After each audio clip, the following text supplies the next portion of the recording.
루미르 주가가 상한가를 쳤어요. 시장이 루미르를 뭔가 새롭게 보기 시작한 것 같은데 이중성장 동력이라는 키워드가 중요해 보이더라고요.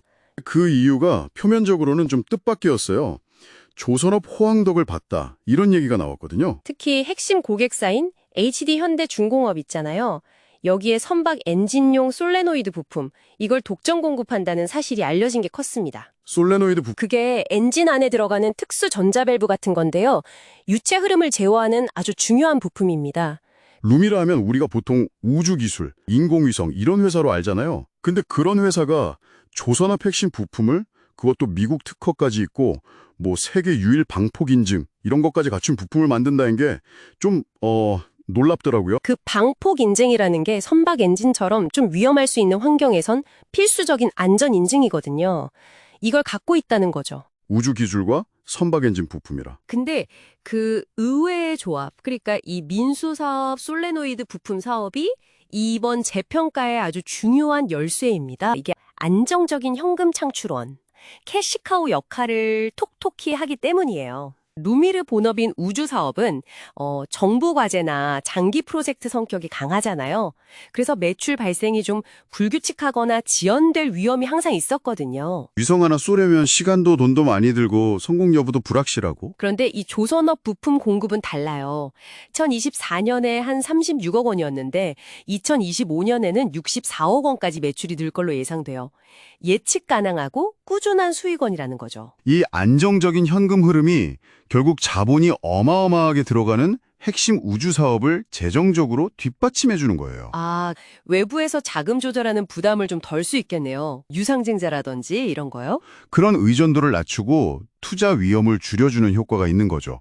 그래서 시장이 루미르를 그냥 꿈은 크지만 위험한 기술주, 이게 아니라 안정적인 수익 기반 위에 우주라는 성장성을 더한 기업, 좀 더 매력적인 투자 대상으로 보기 시작했다.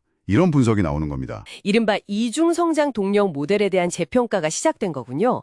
사업 구조 자체를 다시 보게 된 계기죠. 그럼 이제 그 안정적인 기반 위에서 루미르의 진짜 심장인 우주기술 이야기도 좀 해봐야겠어요. 회사의 꿈은 우주에 있죠. 특히 그 초소형 SAR 위성 개발에 집중하고 있죠. SAR이 합성개구리다, 맞죠? 날씨나 밤낮에 구애받지 않고 지표면을 선명하게 볼 수 있는 레이더 기술이에요. 루미르 최종 목표는 이런 SAR 위성을 총 18기 정도 띄워서 군집으로 운용하는 거라고 하던데요. 그래서 거의 실시간으로 지구 전체를 들여다보는 관측 네트워크를 구축하겠다는 거죠. 근데 단순히 위성 만들고 쏘는 데서 그치는 게 아니라면서요.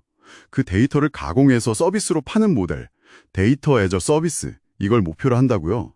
위성 데이터 자체를 판매하는 게 아니라 그걸 가공해서 고객이 원하는 정보 형태로 제공하는 서비스 사업을 하겠다는 거죠.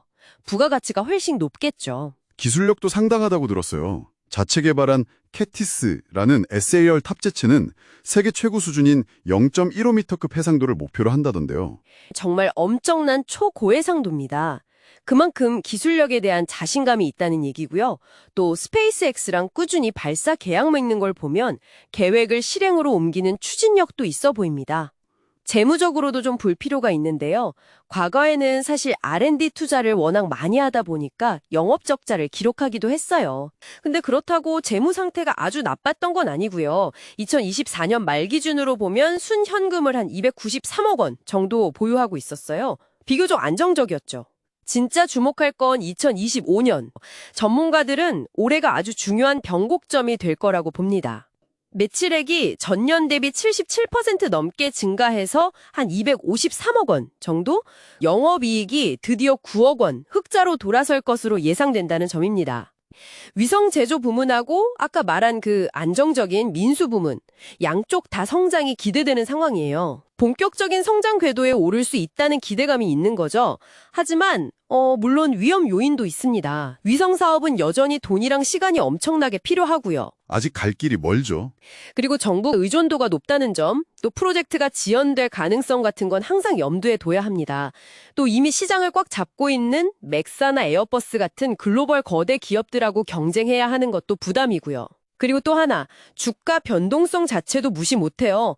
지난 1년 사이 주가가 최저 7,110원에서 최고 19,180원까지 왔다 갔다 했거든요. 이 정도 변동성은 투자할 때 반드시 고려해야 할 현실적인 위험이죠. 정리를 좀 해볼까요?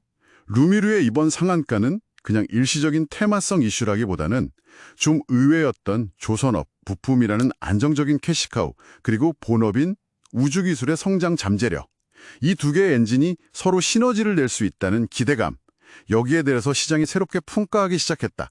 이렇게 볼 수 있겠네요.